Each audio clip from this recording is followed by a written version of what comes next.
A battlefield stretched beneath a bleak sky, littered with the bodies of more than a dozen fallen fighters.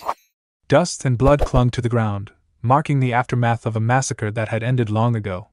Amid the silence, a lone survivor moved calmly through the field, stepping past the corpses without hesitation.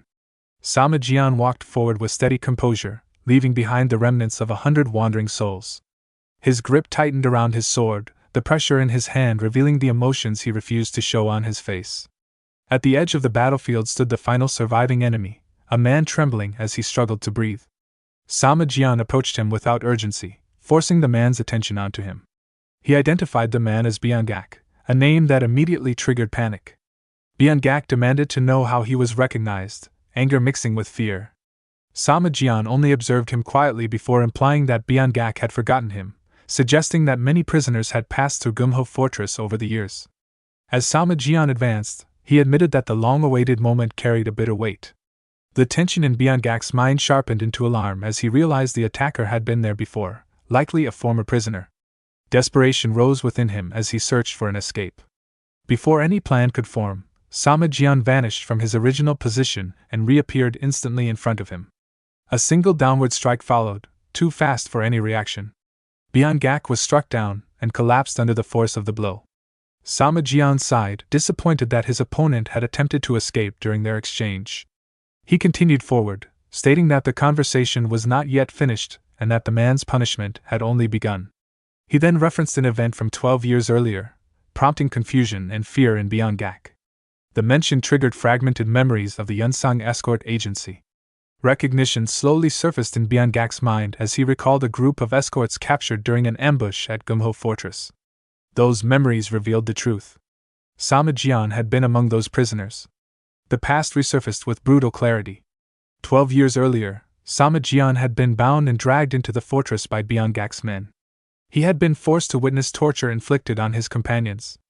Among the atrocities, a burning iron rod had been pressed into his chest, leaving an unforgettable scar and pain that had nearly broken him.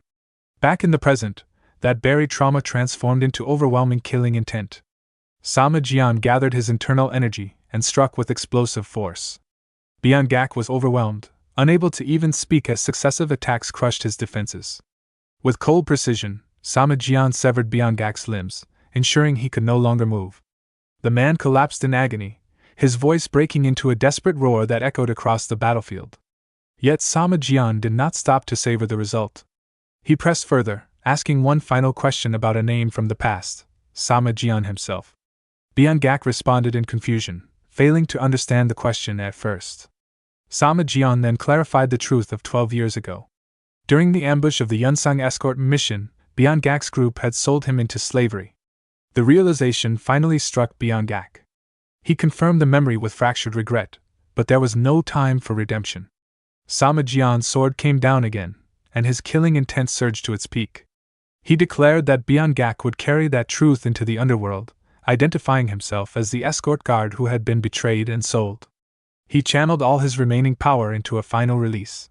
The energy within Byung-gak's body ruptured violently, and his body disintegrated under the overwhelming force. Blood scattered across the ground as the last remnants of life faded. Sama Jian stood silently over the ruined corpse, his vengeance complete. After a moment, he sheathed his sword, though his expression remained heavy. The battlefield around him was silent and desolate, stained with the aftermath of retribution. He expressed a quiet resolve that this would be the final time his hands would be stained with blood, and that he would attempt to live a normal life from this point onward. As he prepared to leave, the ruins of a distant stone wall suddenly shattered. A subordinate emerged from the debris, rushing forward across the corpse-filled ground to report that all prisoners had been freed. Sama Jian acknowledged the report and praised the effort, while the subordinate observed the battlefield and commented on the completion of revenge. He questioned what would come next, referencing the enemies who had sold Sama Jian into slavery. The subordinate suggested that the remaining leader could still be hunted down later, and asked whether they would return home. Sama Jian looked up at the sky above the blood-soaked land. After a brief silence, he confirmed that they would finally return home. Under the distant stars that had silently witnessed the path of violence and retribution, the demonic path's first sword marked the end of his bloody journey. Time passed. A bright morning replaced the battlefield's darkness. Sama Jian walked leisurely along a quiet road, his subordinate following behind him. The calm atmosphere contrasted sharply with the violence of the past. Without turning back, Sama Jian questioned whether his companion was certain about continuing to follow him. The subordinate replied that he had nowhere else to go and expressed curiosity about Sama Jian's hometown. Their conversation shifted to the subordinate's past, revealing that he had once trained within the demonic cult and escaped from it. The memory carried both relief and disbelief, as if even he could not fully accept his own survival. Sama Jian reflected briefly on that sentiment, acknowledging that even he struggled to believe the path that had led him here. As he walked forward, his thoughts drifted back to the night he had returned to the headquarters of the demonic cult, his steps steady but his mind unsettled as the story continued toward an uncertain future. His serious expression took on an unusual severity the moment he stepped into the room. The person seated before him was Guan Hyo, the heaven-reaching demonic cult instructor, who regarded the young man with a sharp snort. That single sound made the atmosphere inside the room palpably tense. Sama Jian stepped forward and offered a formal greeting with clasped hands. Guan Hyo's sharp brows immediately tightened as he observed him in silence. Without speaking, he slowly poured tea into a cup, using internal energy to guide its movement with precise control. As he set the cup down, he remarked coldly that he had not expected Sama Jian to come. In response, the cup was sent forward with sudden force.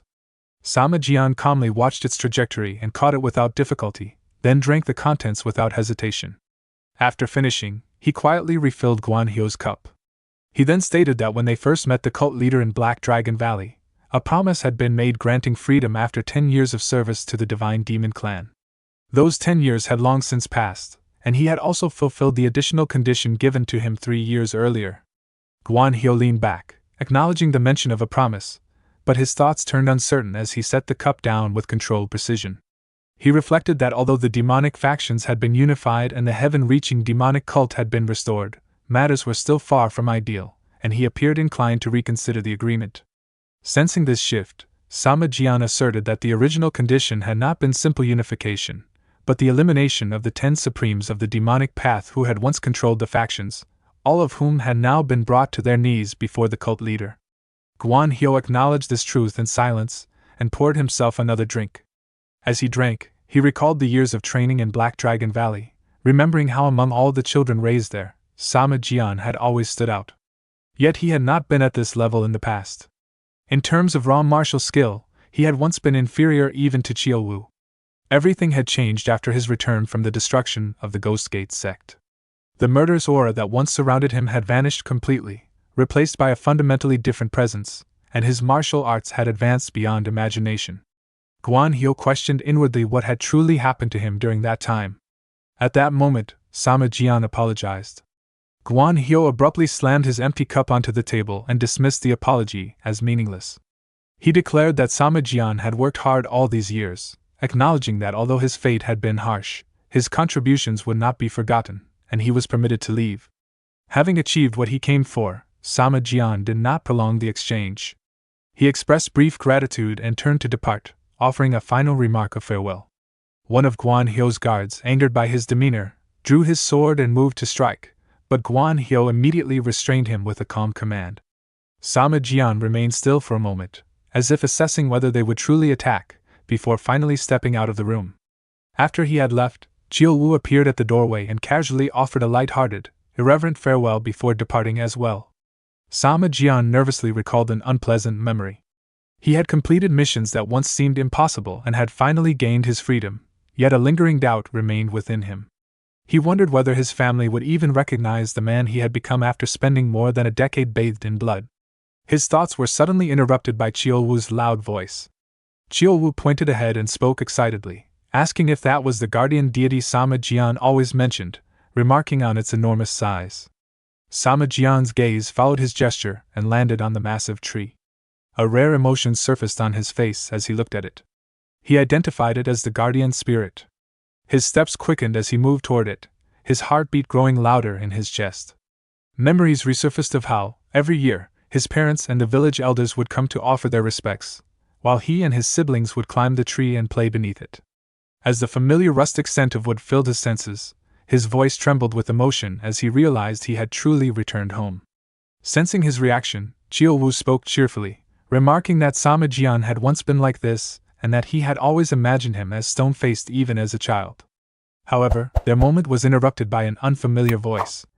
A child called out to them, causing both men to turn in confusion and realize that 3 children had appeared behind them without notice. One of the children informed them that outsiders were not allowed to touch the tree. Sama Jian quickly adopted a friendly tone and replied that he was not an outsider, asking if they were from Peach Blossom Village. The child hesitated and asked if he knew their village. Sama Jian smiled faintly while looking at the great tree trunk and confirmed that he did. He explained that this was the guardian spirit of Peach Blossom Village and that he had lived there as a child.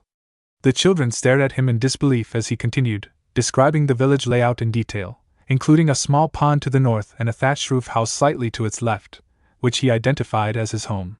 When he claimed it as his own, one child shouted in anger that he was lying.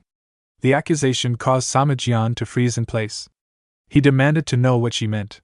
The girl insisted that the house belonged to someone named Adu, and claimed that Adu had no father or brother who looked like a mountain bandit. Chiao Wu, clearly displeased, questioned her remark about a bandit.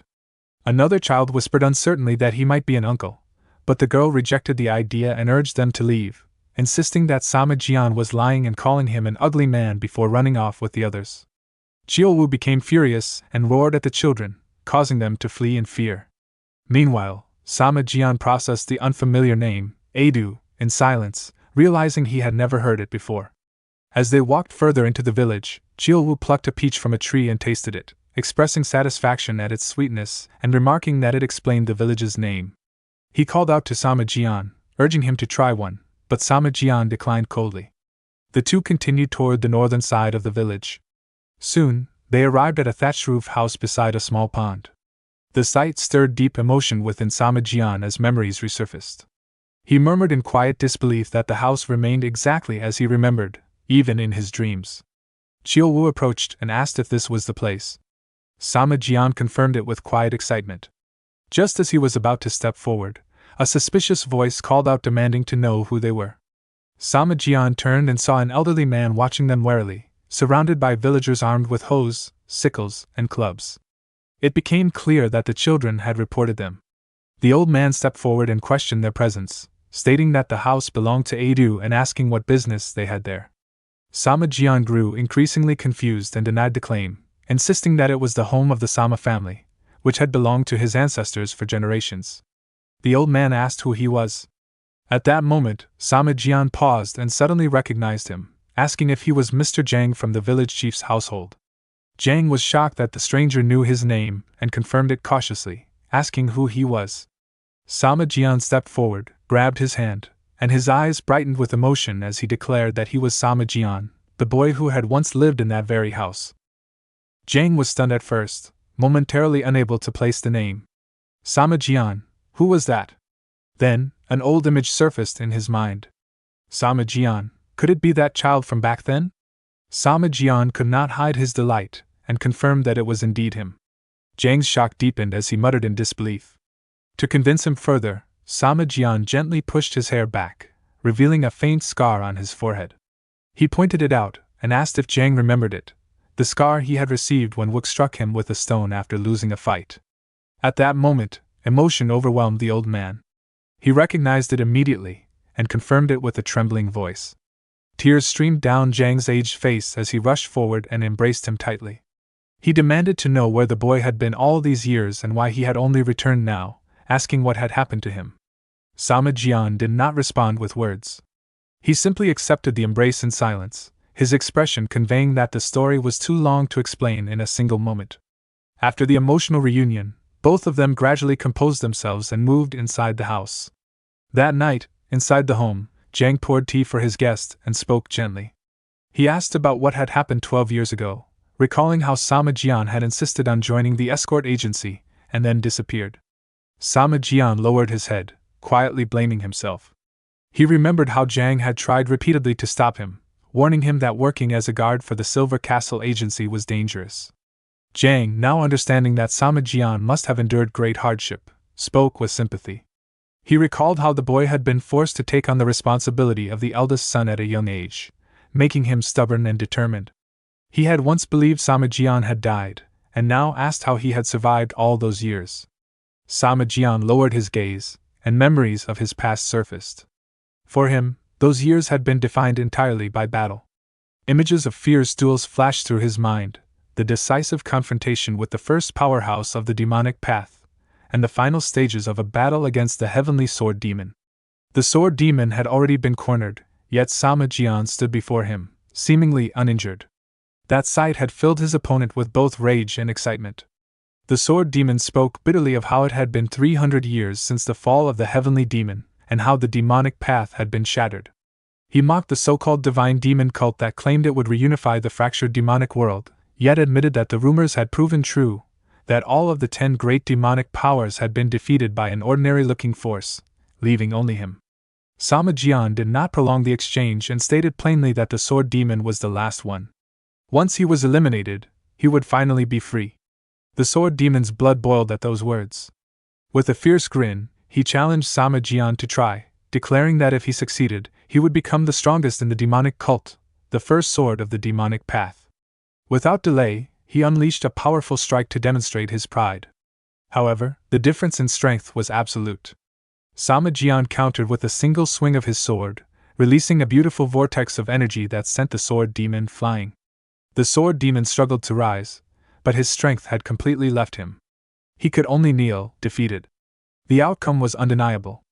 The pride and glory of his entire life came to an end in that moment. With a final breath, the sword demon admitted he had never expected such overwhelming power before collapsing lifelessly. He became nothing more than another forgotten name in the flow of history. Only then did Sama Jian exhale slowly in relief. Standing beneath the open sky, he looked toward the sun with a faint sense of hope and realized that it was finally over.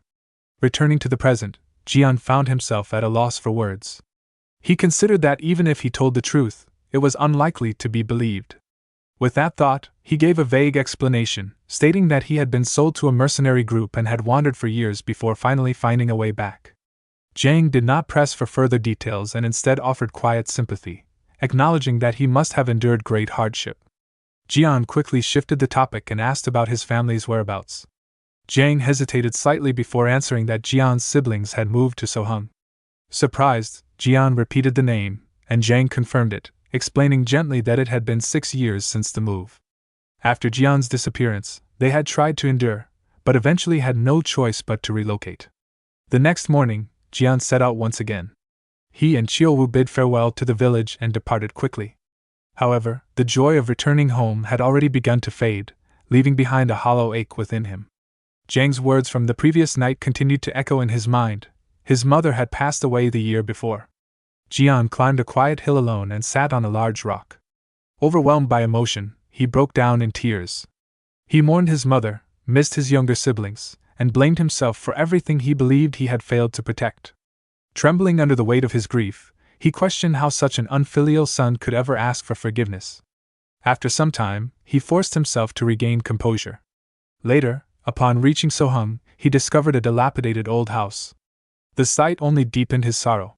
Chiaowu attempted to lighten the mood by teasing him, questioning whether he was afraid, and remarking that it was unusual to see him like this after having once walked calmly through enemy territory. Jian dismissed the comparison, stating that this situation was different. Chiaowu shrugged and urged him to simply go inside, insisting there was nothing to fear. Jian hesitated, admitting that it was not so simple. He felt he did not have the right to face them after all this time, especially considering how much they must have suffered while living in such conditions. Chiaowu dismissed his concerns, suggesting they could simply buy a new house and encouraging him to act now that he had returned. After a moment of silence, Jian accepted the encouragement. He resolved inwardly that he would never leave his family again. With renewed determination, he stepped forward and raised his hand to knock. He called out, asking if anyone was home, but his movement stopped abruptly. Standing before him was a girl. At the sight of her face, Jian froze in shock. Though she had grown into a young woman, her features still faintly resembled the little girl he once carried on his back. His expression tightened with disbelief as he stepped forward, trying to confirm what he was seeing. He began to ask if she was, but Chiaowu interrupted him suddenly, exclaiming in admiration that she was absolutely gorgeous. Startled, Jian immediately struck Chiaowu as a warning. He then composed himself, softened his tone, and asked the girl if she was Sama Jin. Sama Jin's eyes widened in shock as she asked how he knew her name. Upon hearing her confirmation, Jian was overwhelmed with joy and firmly grasped her hand. He began to speak, saying that she had grown so much and that he was. However, his words suddenly trailed off. Something about Jin's hand felt deeply wrong. Jian stared at her with growing suspicion, and as he continued to examine her condition, his expression shifted to alarm. He sensed an abnormal surge of energy within her body and asked in shock what was going on. Sama Jin panicked and tried to pull her hand away, but her strength slipped out of control. She lost her balance and fell to the ground. Jian immediately reacted in concern, calling out to her in alarm. For the usually composed Jian, the situation left him uncertain and shaken. At that moment, a loud shout rang out from nearby. A young boy charged forward, demanding who they were. Jian and Qiuwu turned toward the voice in unison. Sama Jin, as if seeing salvation, called out desperately, addressing him as her little brother. Still confused, Jian repeated the words. "Little brother?" Before noticing the boy had already launched himself forward. The boy shouted that Jian had dared to touch his sister and threw a powerful punch. Jian easily evaded it with a slight movement and calmly asked if the boy was Ho. The boy roared in anger, confirming it and introducing himself as Guangho of the Concordant Mind Association. Without hesitation, he continued his assault, unleashing a chaotic barrage of punches and kicks while shouting accusations that they were despicable members of the Blood Axe sect. As he dodged effortlessly, Jian thought to himself about the names being thrown around. Concordant Mind Association, Blood Axe sect. He wondered if the boy had become involved with some kind of gang. He observed both Jin and the hot-headed youth and reflected that they once seemed innocent and mischievous, yet had now grown into entirely different people. Realizing none of his attacks were landing and that he was being treated lightly, Guangho became enraged. He shouted that Jian had not only humiliated his sister but was now mocking him as well, declaring that he would take his life. Fortunately, another young man arrived and intervened, stopping Guangho. He sternly reprimanded him, telling him to stop and questioning what he was doing on their mother's death anniversary. Jian observed the scene with a grave expression. Hearing those words, he wondered if the newcomer might be Haiyan. Guangho, still agitated, ignored the warning and told him to move aside. Haiyan, displeased, questioned his actions and reminded him that they did not yet understand the situation. He accused him of acting recklessly and asked if associating with those so-called gangsters had made him lose his judgment. Seeing that both of them were safe and well, Jian could not suppress a faint sense of relief and happiness. He thought to himself that they had all grown up. Guangho stubbornly insisted once again that they were not ruffians. Haiyan, clearly disappointed, warned him not to associate with them in the first place, as if trying to shape something refined out of rough material. To Jian, however, the chaotic scene felt strangely peaceful. He thought that as long as they were safe, nothing else mattered. At that moment, Guangho noticed Jian lowering his guard and seized the opportunity to strike. However, his blade was instantly stopped by Qiuwu's bare hand.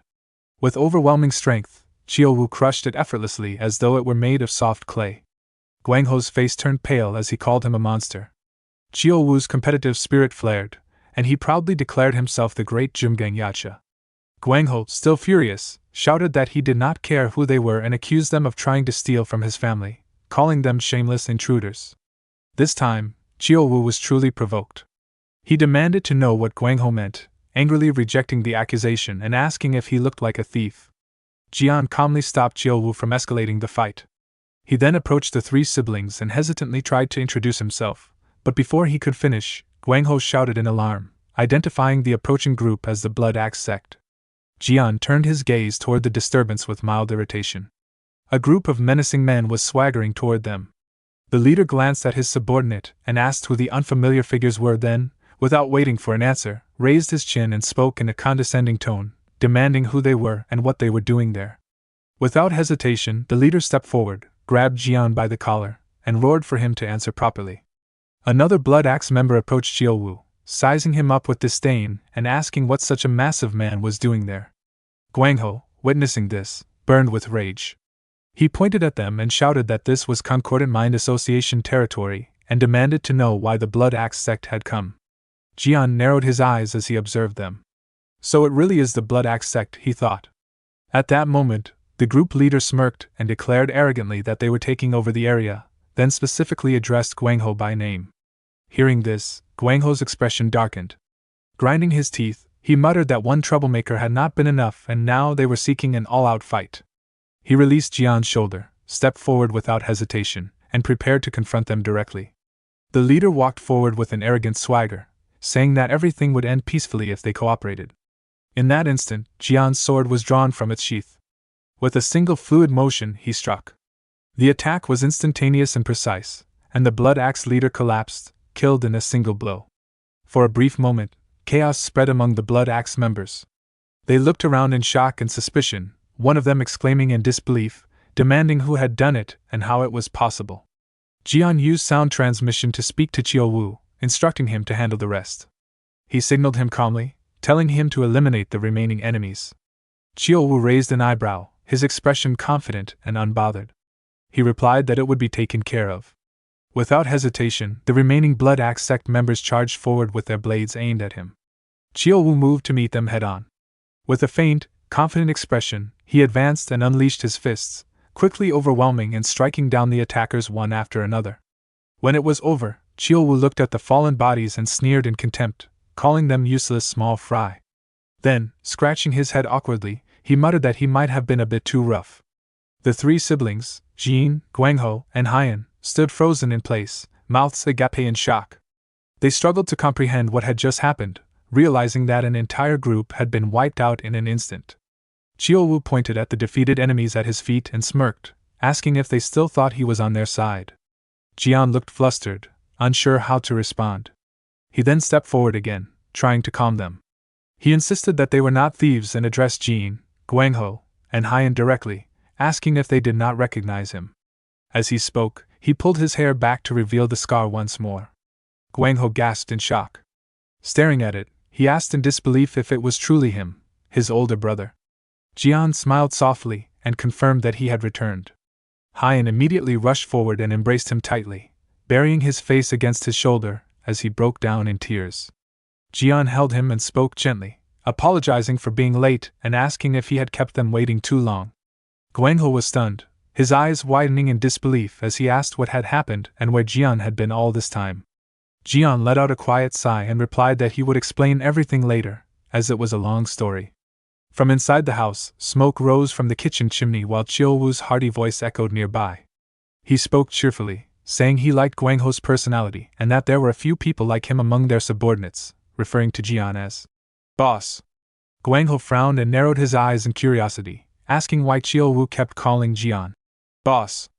Qiuwu crossed his arms and explained that when he was younger, he had once picked fights with Jian and been beaten badly, and that Jian had even saved his life a couple of times afterward. Guangho reacted with excitement, asking if that was really true. Jian immediately used sound transmission to warn Qiuwu not to speak nonsense. Qiuwu forced a smile and corrected himself, saying he was only joking and that Jian simply disliked being called brother. Jian then calmly stated the same, deflecting the topic, and asked how they had been living all these years. Haiyan calmly replied while eating that he was working as an escort at the Pearl Sea Escort Agency. Jian's eyes narrowed thoughtfully as he repeated the words, asking if it was an escort agency. Haiyan added that Jian must not have heard about it from Mr. Zhang, and explained that he was currently learning the trade under the general manager with Yuck. Jian frowned and muttered that he had expected their mother would have been against such work. Haiyan nodded and confirmed that she had been even more strongly opposed than expected.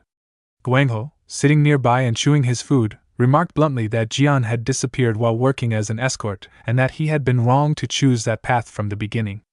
Haiyan immediately snapped back, his face turning red with anger, calling Guangho a wandering bum and questioning his right to speak.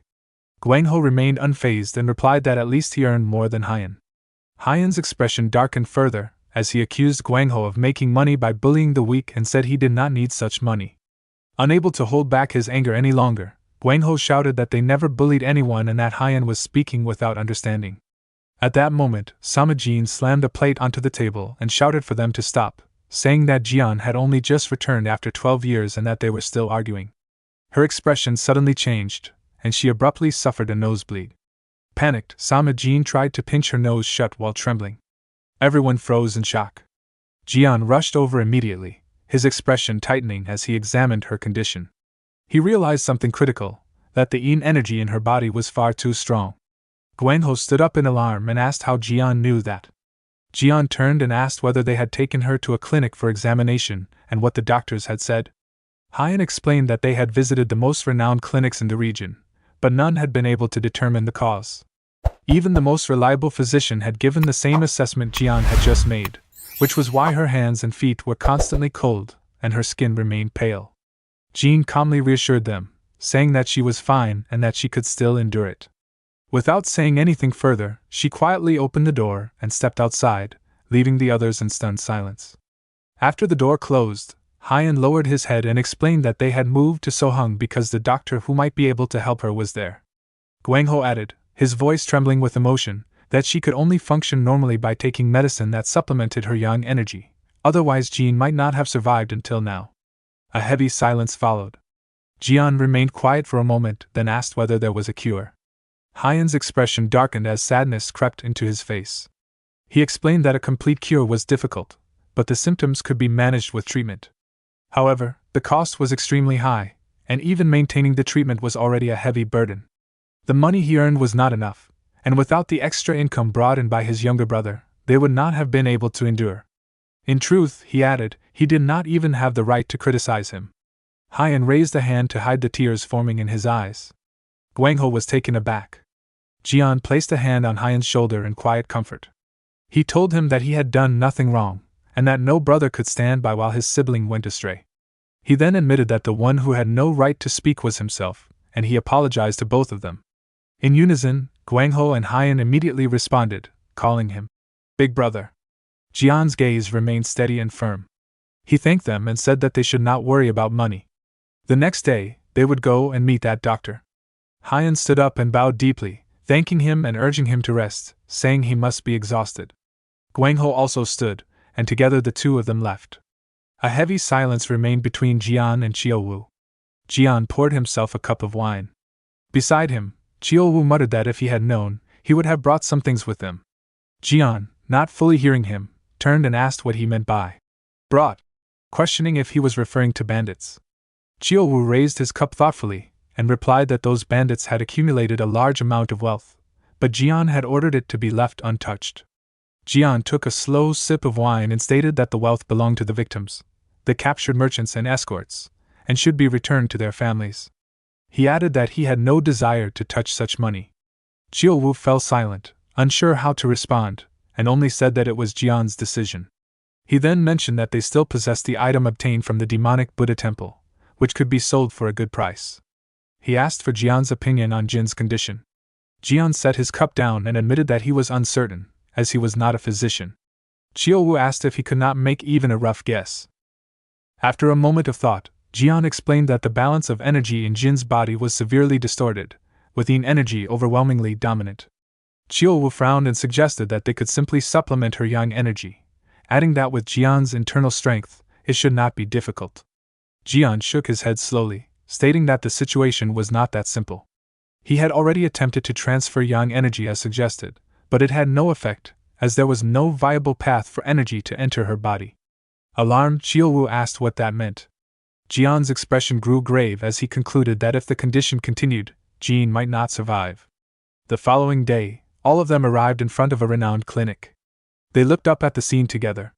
The place was packed with people, and the noise of families and patients filled the air as attendants called out for order. Jian remarked that the line was extremely long, and that they had arrived late, though they had left early. He had not expected such overwhelming crowds, confirming that it was indeed a famous clinic. Guangho casually smiled and explained that this was the most well-known clinic in the region. He then stepped forward confidently. He approached the group managing the queue and politely greeted them, clasping his hands and thanking them for their hard work. Seeing this, Qiuwu asked who they were. Hyan replied that they were members of the Concordant Mind Association, explaining that they did not only manage this place but also earned money by maintaining order at other business locations as well. Qiuwu scoffed slightly, remarking that they were essentially security guards. He then questioned why Guangho was acting so submissive, especially after his earlier boastful attitude. Qiuwu spoke dismissively, asking what pillar they were referring to and remarking that Guangho was nothing more than an errand boy. He then laughed heartily, adding that everyone had to start somewhere. After completing his negotiations, Guangho quickly returned and called the group over, announcing that arrangements were finished and they could proceed inside. Chiolwoo smiled with satisfaction and leaned toward Jian, quietly commenting that Guangho was more capable than he appeared. The group moved further into the clinic. The deeper they went, the more crowded it became. Jian observed aloud that not only were there many patients, but there were also a large number of physicians. Hyan, walking beside him, explained that in his experience as an escort, he had never seen a place as large as this, not even in Sohung or surrounding regions. When he first arrived, there had only been one guard and one physician, a man named Sosoma, but due to his abilities, the clinic had expanded rapidly within just a few years. Jian quietly repeated the name. Sosoma. Chiolwoo confidently added that the physician was certainly not a fraud. Although Jian acknowledged this, he could not suppress his lingering concern. He wondered why such a skilled physician had been unable to diagnose Sama Jin's illness. At that moment, Guangho entered ahead of them and greeted the staff enthusiastically. The physician responded, noting that it was not yet time for a follow-up visit and asking why they had come. Guangho directly stated that they had a matter to discuss and requested an audience. The physician nodded and instructed them to wait inside while he summoned his master. Inside, injured patients were visible throughout the area. As Jean settled into a room, a voice came from outside announcing the physician's arrival. Shortly after, the physician entered with an apologetic expression, saying he had been surprised to learn of their visit. He added that the previous medicine was still effective and had worried her condition might have worsened.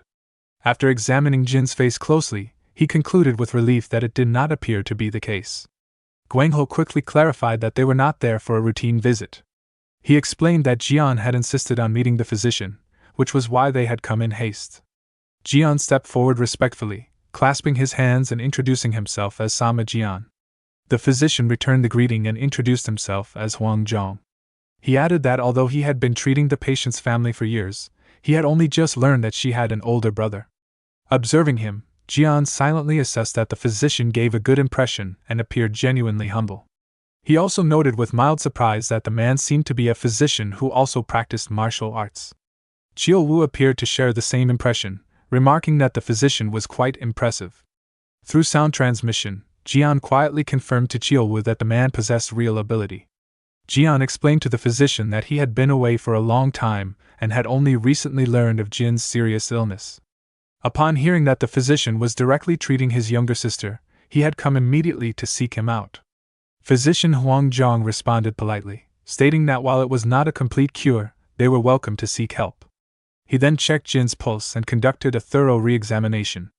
The room fell into complete silence as everyone watched intently. After a moment, the physician spoke with a sorrowful expression, admitting that Jin's condition had always troubled him and that he regretted his limitations as a healer. Hyan quickly tried to comfort him, saying he should not blame himself, and that Jin was still alive thanks to his care. Without him, she might not have survived until now. The physician thanked him for his understanding but explained that he could only slow the progression of the illness and prevent the worst outcome. Jian fell into deep thought, repeating the phrase silently in his mind, the worst outcome being Jin's life itself. He then asked whether stronger medicine would improve her condition. The physician explained that the current treatment did have some effect, and that stronger medicine would likely yield better results.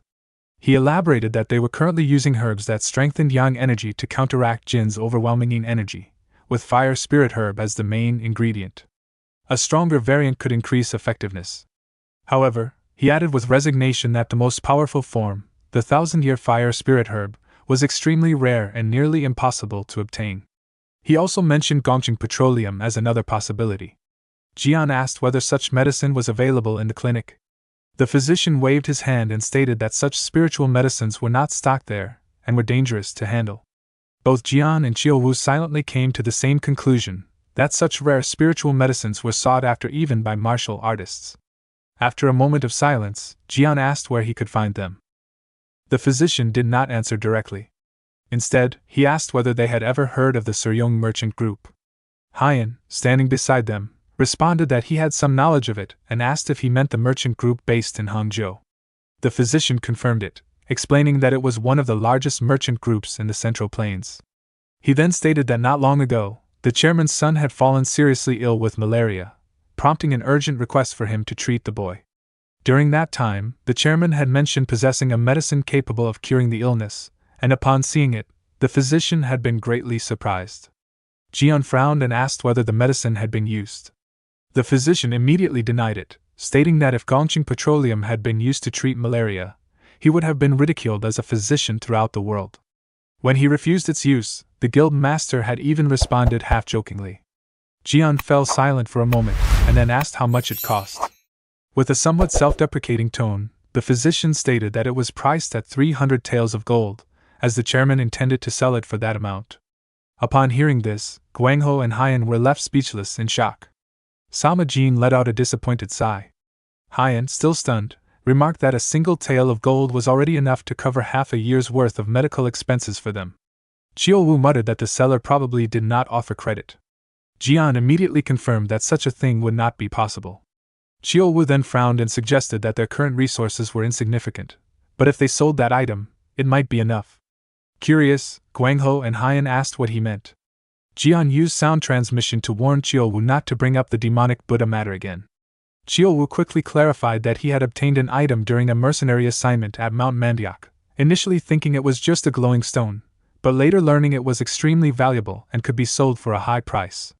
Jian added that when the appraiser evaluated it, its value had nearly reached 400 taels, shocking them at the time. Once again, Guangho and Haiyan gasped in disbelief.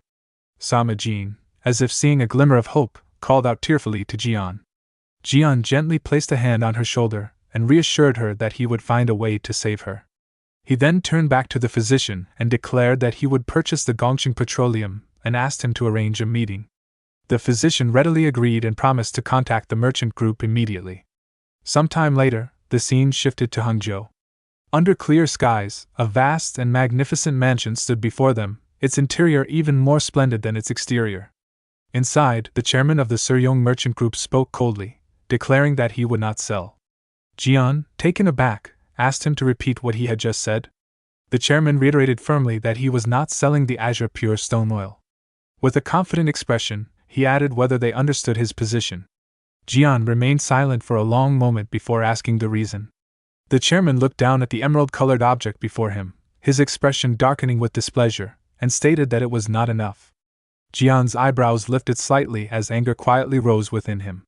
He forced himself to stay calm and responded firmly, suggesting that if the chairman believed it was a fake, he could have it reappraised by someone more capable. The chairman dismissed that immediately. That was not the issue. As the head of the Suryong merchant group, he claimed to have a discerning eye. Lowering his voice, he confirmed that the item was indeed a night globe pearl, and a high-grade one at that. Jian grew even more confused and asked why, in that case, the deal was being refused. The chairman looked at Jian with a resentful expression. Though visibly irritated, he suddenly burst into loud laughter, seemingly to ease the tension.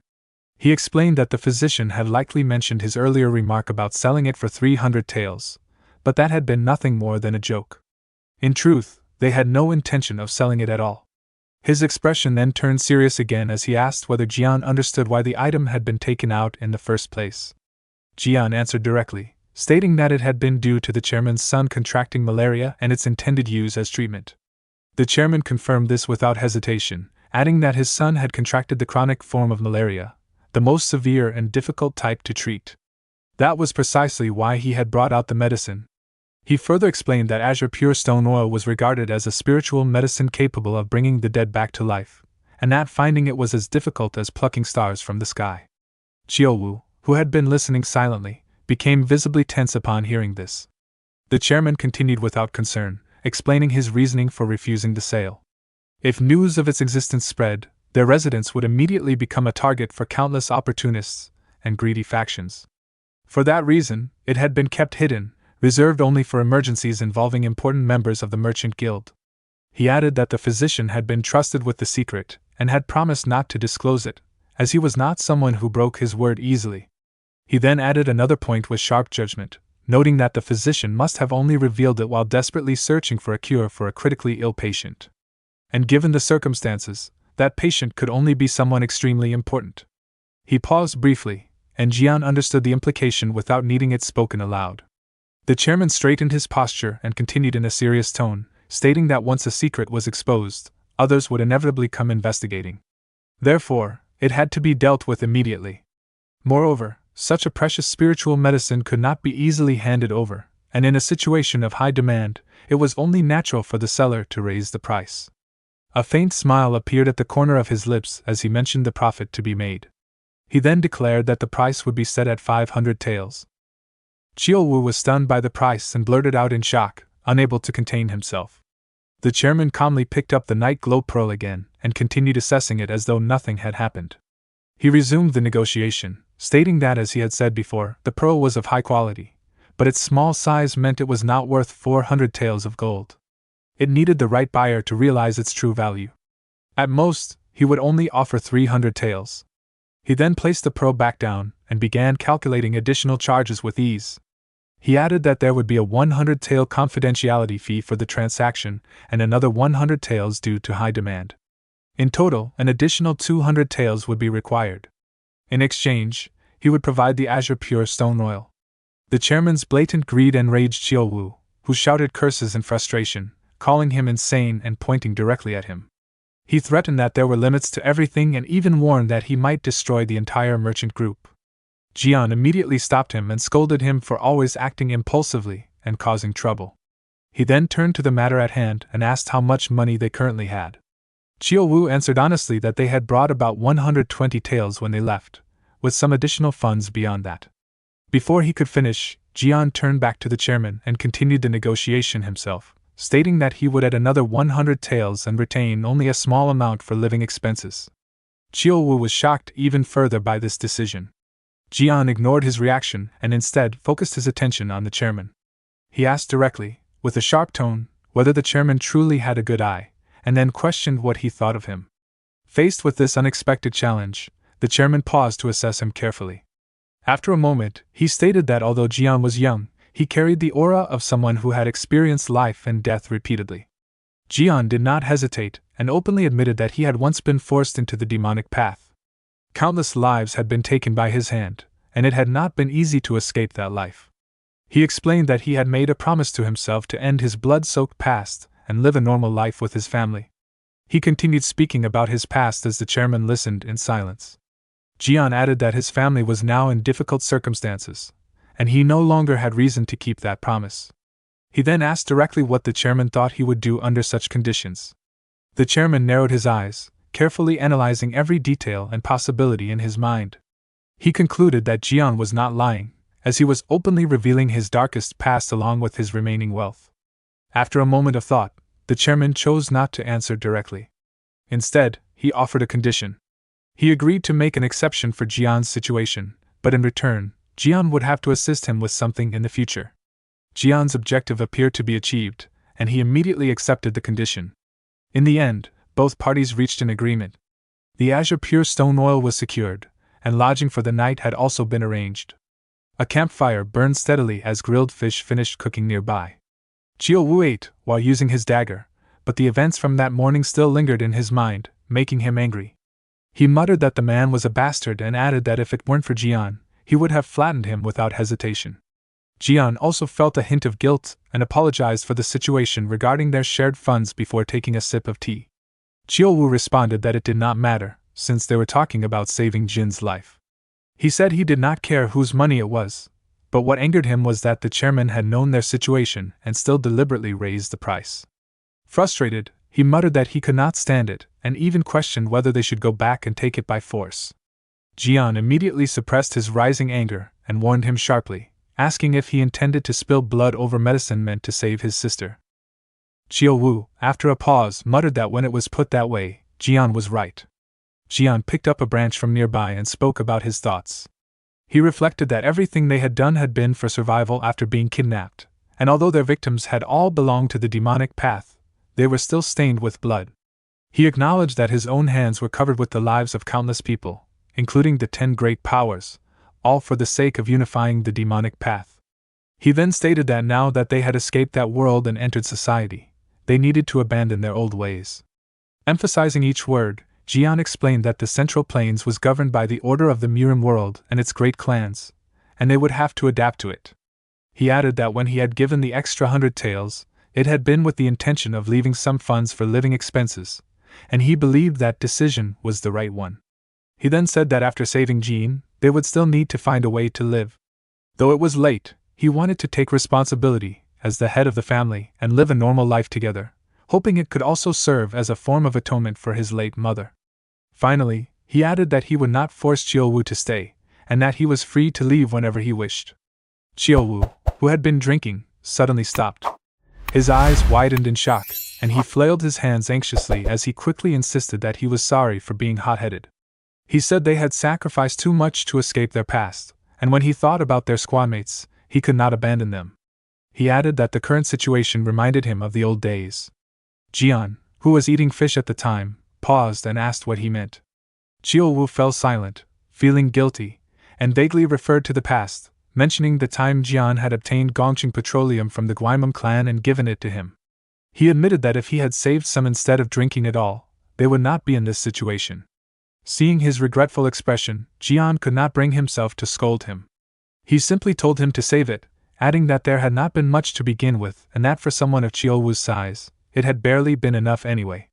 Chiyo-woo chuckled and admitted he had a point, but added that thanks to it, he had perfected his diamond body technique. He then turned his head slightly and glanced into the darkness behind them, saying that he could smell the blood of those people.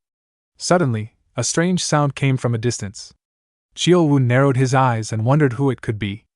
Jian also became alert, his expression sharpening as he gathered his belongings. He said he did not know, but had a bad feeling, and that they would have to see for themselves. The sound of approaching horse hooves grew louder and clearer. Soon, a group of bandits surrounded them completely.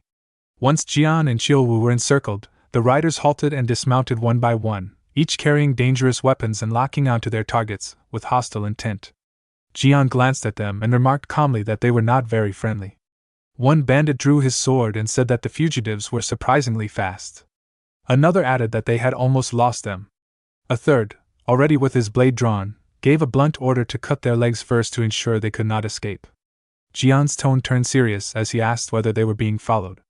The bandits ignored his question and demanded that they hand over their goods if they valued their lives, promising a painless death in return. The atmosphere instantly grew tense. Jian scanned the surroundings, searching for an escape route, while one of the men rode forward with arrogant composure. He warned that otherwise they would suffer endlessly, unable to live, yet not allowed to die. Chiyo-woo frowned and asked what goods they were referring to. The man pointed directly at their belongings and stated that he meant the item obtained from the Suryong merchant group. Jian's chest burned with anger. The chairman had promised secrecy, yet their location had been exposed regardless. Forcing himself to remain calm, Jian spoke coldly, telling them all to get lost. He said he had seen enough blood in his life and ordered them to leave if they valued their lives. A thug sneered, accusing them of pretending ignorance. He stated that after confirming they had taken the azure pure stone oil, they had tracked them all the way there. The others joined in with mocking laughter, saying they would have already handed it over if it were them. They added that their boss was simply worried the old man might consume it himself, and that if they waited longer, they would just raid the place anyway. They told them it would be better to die peacefully, hand it over, and go meet their ancestors. One of them glanced at Chiyo-woo and insulted him, asking what that giant bastard was supposed to be, calling him disgusting. Chiyo-woo did not take offense. Instead, he showed interest. He asked calmly what they meant by giant, and who they were. The thugs laughed mockingly, asking if introductions were really necessary. Another said it would not matter since they were about to die anyway, and that answering a few questions before reincarnation was simply the behavior of a true hero. Jian and Chiyo-woo exchanged a brief look, silently communicating. One of the thugs proudly declared that they were the Thousand Killers Gang, rulers of the night in Hangzhou, calling themselves heroes of their organization. At that moment, their leader suddenly shouted for everyone to be quiet. He rode forward and glared at them, declaring that he would count to 3 and demanded their decision, 1 for a peaceful death, 2 for a life worse than death. Chiyo-woo's expression twisted in disgust as he muttered that perhaps he should send them off first instead.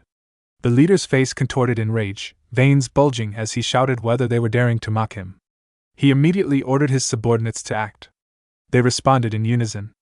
With a cold smile, he commanded them to show the enemies the taste of hell. The entire group raised their weapons toward Jian and Chiyo-woo. Chiyo-woo remained calm and turned slightly, asking if it was really necessary to risk their lives over a promise. Jian's eyes hardened with killing intent as he replied that there was no other choice, adding that he had already warned them. Genius protagonists, overwhelming growth, and legendary battles, This is your battlefield. We're just steps away from 20,000 subscribers. Subscribe now and rise with us.